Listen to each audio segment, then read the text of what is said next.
Hi, magandang araw po sa inyong lahat. This is my second video but the first reading of the day. Yung kanina pong first video ay may a very special gift for all of you sa aking mga very loyal and solid Lady Arena friends, family and subscribers.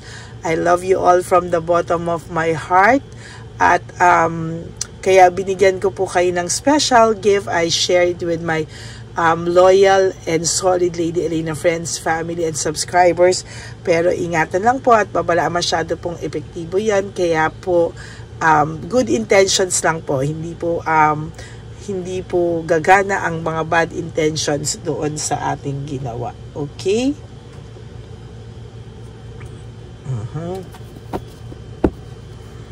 Tingnan na po natin kung ano naman po ang makikita natin sa first reading of the day.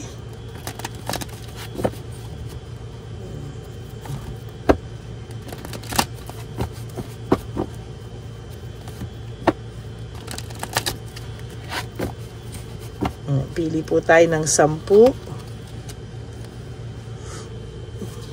1, 2, 3, 4, 5, 6, 7, 8, 9, and 10.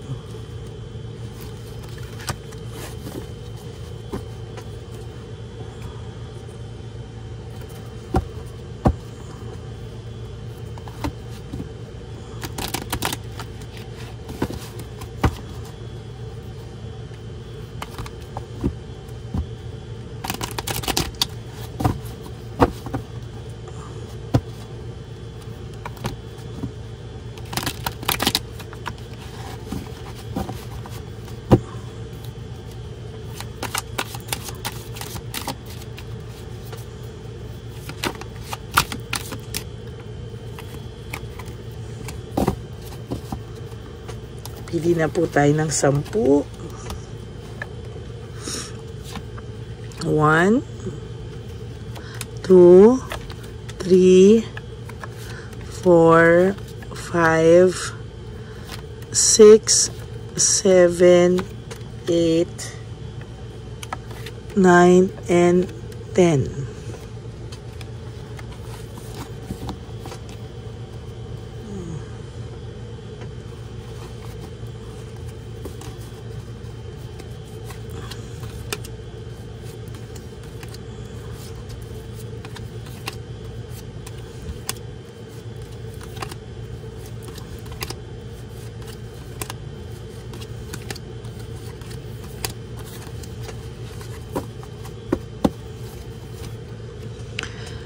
Distracted or aligaga po ang person mo right at this very moment. Meron po siyang pagka-aligaga because of the lack of rewards. Parang minamalas po siya lately, lalo na po sa mga kung ito po ay may negosyo o ito po ay may trabaho. No? Para po meron po siyang nangyayari sa kanyang hindi maganda. Kaya hindi niya din po masyadong na-entertain yung thought ng meron po siya ngayong Chabilitang Palaka or Shokoy, no? Hindi niya po yan na iintindi dahil marami pong nangyayari sa kanyang malas sa ngayon na hindi niya po maipaliwanag, no? Mostly po ngayon ay ang pakiramdam po nito ay ikaw po ay mas maayos, no? Feeling po niya na hindi po siya nag-aalala sa iyo kasi maayos ka daw po sa ngayon. Ikaw daw po ay wala po siyang balita masyado kundi po ang pag-i-stock niya lang sa iyo, no? Ini-stock ka po ng person mo and as a matter of fact, hindi niya po kinakaya lahat, no? Sa ngayon, ano? Pilit niya pong inaayos ang buhay niya. Pilit niya pong pinapakita sa tao na siya po ay okay, but sa totoo lang po, right at this very moment, siya po ay naaaligaga. Naiisip ka po ng person mo, sa maniwala ka po o sa hindi, naiisip ka po ngayon ng person mo. For whatever reason, na may meditate mo din siya, o naiisip ka rin niya because palagi rin po siyang laman ng isipan mo, no? Fatigue and exhausted po siya sa kanyang buhay sa ngayon, no? very sad, no? Pagod na pagod, parang drained na drain po ang energy nito ngayon, ano, naiisip ka po niya sa totoo lang. No direction, very unpredictable. Sa nakikita ko po dito ay meron po ako nakikita na somehow ang person na ito ay walang direction sa ngayon, no? Pagod po ito, and most of the time hindi niya rin po alam kung ano ang ginawa niya. Parang hindi niya po kasi naiisip kung ano po yung ginawa niya. Kaya ngayon po, ayan, pagod po siya, hindi niya po alam kung saan siya magsisimula, wala pong direksyon ang buhay niya, at sa totoo lang po, napapagod na po ito. No, sa totoo lang po, hirap na hirap po ito, at sa totoo lang po, ang pakiramdam niya po ngayon ay talagang hindi niya po kinakaya, no? Most of the time, ang pakiramdam niya po ay medyo pagod po siya, no? Hindi niya po alam kung kailan siya aayos sa buhay niya, no? Yan, no? Pero to be honest with you po, magulo po ang pakiramdam niya, no? Magulo pa rin po siya, eh. Hindi pa rin po siya talaga umaayos. Kaya po medyo hilong-hilo po ito ngayon sa mga problema, no? So tutuusin po, hindi niya po kayang parang palagpasin lang lahat ng problema sa ngayon, no? Pagod po ito, at technically hindi po niya alam kung saan siya magsisimula sa direksyon na gusto niyang tahakin. Natukso po siya, no? There's really loss here, makamundong bagay, lahat po ay panay makamundo po ang material things, lust, sex, no? Parang nadala po siya dyan, pero ang hindi niya po alam, masyado na raw siyang nadala sa ganyan. Ngayon po niya naiisip yung lalim ng pinagsamahan nyo, kasi dito po sa third party parang mababaw, eh. Pero dito po, teamwork and collaboration, sa totoo lang po, kayo po ang iniisip niya ngayon, no? Right at this very moment, yung connection nyo daw po sa isa't isa ay sa totoo lang ay malayo, no? Malayo sa kung ano man ang relasyon na meron siya sa ngayon, no? Very mababaw po ito, no? Oh my God, the tower. Lumabas po ang tower. The tower is a distraction, disaster. Lahat ng kamalasan, big karma will come his or her way, or sa kanilang dalawa ng third party, no? May malaki pong karmang parating sa kanila. Sa nakikita ko po, darating sa kanila ito within the next few months. Lalong titindi po, no? Samantalang ikaw po, kahit papano magiging maayos ka po sa mga susunod na buwan, huwag ka lang daw pong maging negative, no? Iwasan mo daw pong magpadala sa negative. Iwasan mo raw, naku, minaalala ko dito. Iwasan mo daw ang maging negative, iwasan mong ihilahin yung energy, no? Kasi pag inisip mo po lahat ng negative din po ang pupunta sa iyo. So you have to be positive. You have to remain positive po, no? Sa nakikita ko, you have to move on, leave everything behind. Kung babalik siya, babalik siya. Kung hindi, kailangan mo pong i-focus ngayon sa iyo, kasi lagi po ang focus mo sila. So paano po ito, no? Kailangan po umayos ka daw po, no? There is this avoidance, fear of change, sa totoo lang po, no? There is this willpower, desire, inspiration. Kailangan mo po ito ngayon, ano? Wala ka pong mahanap na inspiration, gamitin mo po yung mga ibang mahal mo sa buhay, or magmamahal mo sa sarili mo itself, no? Yung willpower, kailangan mo po yan. Lumaban ka daw, yung desire to change your life. Hindi daw po pwedeng panay ka lang negative, no?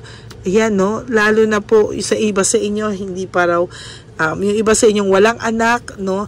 Mas lalong parang walang mapaghugutan, ano? Meron ka sigurong mga alaga, or meron kang pamilya, no? Doon mo daw i-focus mo na yung sarili mo, and mostly sa sarili mo, no? There will come a time that this person will realize your worth, no? There will come a time, no? Makakaya niya ring anuhin yung kanyang ego, yung kanyang pride, yung kanyang pagkapahiya. Someday, the person will reach out to you, no? There's greed, power, and denomination. Talagang sa nakikita ko dito ay matindi ang hinaharap niya, no? matinding-matindi dahil sobra siyang naging makasarili, sobra po siyang, ayan no, grabe ang gagawin nito, no? Grabe siyang naging power, tripper, naging greedy. Ngayon, bumabalik sa kanya, nagsisimulang mag-sink in sa kanya lahat. There's fear, sadness, and loneliness, no? Talagang merong sadness and loneliness akong nakikita dito. And for sure, for sure, hindi po talaga to magiging maayos, no? There is sadness, depression, oh my God, sadness, loneliness, sadness, depression, negativity. Kung siya nakakaramdam ng fear, sadness, loneliness, ikaw din nakakaramdam ng sadness, depression, and negativity. So pareho kayo, you connect with each other.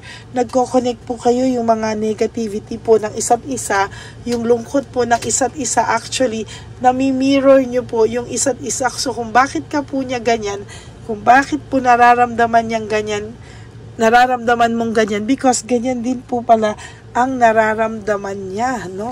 So, wala rin po siyang motivation sa trabaho niya, tamad na tamad din po siya. The same way na sometimes, tamad na tamad ka din po sa trabaho mo, no? Na minsan, pwede ka pang, may naalala talaga ako dito, na pwede ka pang mapahamak. Kailangan mo raw pong baguhin ito at i-change ang cycle ng buhay mo. Hindi daw po pwedeng ganyan. No, kailangan mo daw po, no, or else mawawalan ka po ng trabaho, magkakaroon ka ng failure, or magkakasira-sira na yan na lang po ang meron ka. You really have to take good care of what you still have, no? Sa totoo lang po, no, kailangan mo rin po talaga yan, ano? So ngayon po, dito naman po, tingnan po natin kung ano po ang makikita natin dito sa ating baraha, no? Tingnan natin to.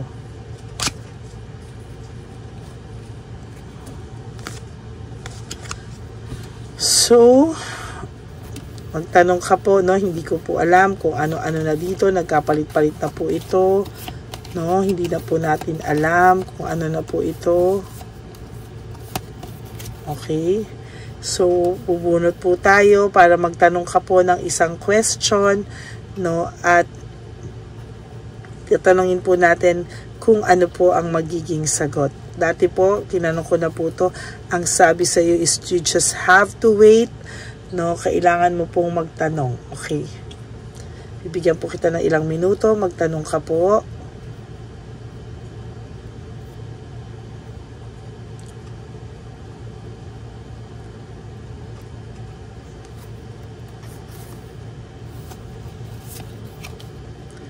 Ito po ang sagot sa iyong katanungan. Sige, magtanong ka lang po. If you are ready, bubuksan ko na po ito. Tapos na po ba ang tanong nyo? Oh, yes! No, it's a yes for you, no? It's a yes for your question today. No, kung dati po pinag-iintay ka, if same question pa din po yung tinanong mo, it is a yes for you. No? Again, yan po ay simbolo lamang o guidance, no? The rest is up really to God's will. Magdasal ka pa rin po ng God's will. Okay? So that is our first reading of the day, but the second video for today, I do hope na naka-resonate po kayo. And if you do, can you please give me a like and comment down below para naman po mabasa ko din po kung ano po ang mga nasa loobin nyo. And for those of you who would like to have a private reading with me, you can message or magpaalaga po, no? You can message me at Ladyly Elena, that's Ladyly Elena. Nasa dulo po yan ng ating video. Diyan nyo lang po ako pwedeng makontact. That's my only official and legit FB account.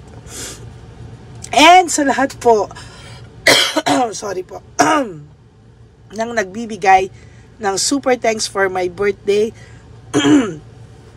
wala po yan sa amount. Sobrang happy po ako kahit may nagbibigay sa akin 20 pesos, 10 pesos. Sobrang happy po ako. Thank you very much from the bottom of my heart. Maraming salamat po sa inyong lahat and may God bless you all. Yan po ay sasama natin ulit sa ating One Love a Day Christmas edition for our lolos and lolas. Ayan. Maraming salamat po, and may God bless you all. Sana po ay naging masaya kayo sa araw na ito. At yung tinuro ko po sa inyo kanina, it is my way of saying thank you. It is my way of expressing my gratitude to all of you. Hindi po lahat kaya magpa-private reading. Hindi po lahat kaya magpaalaga. But that is my special birthday gift for all of you. Maraming salamat po. And please, no skipping of ads. Tulong nyo na po yan sa ating channel. And I do hope na maging masaya po kayo sa araw na ito. Okay? And for those of you po na aking solid and loyal Lady Arena friends, family, and subscribers, I love you all from the bottom of my heart.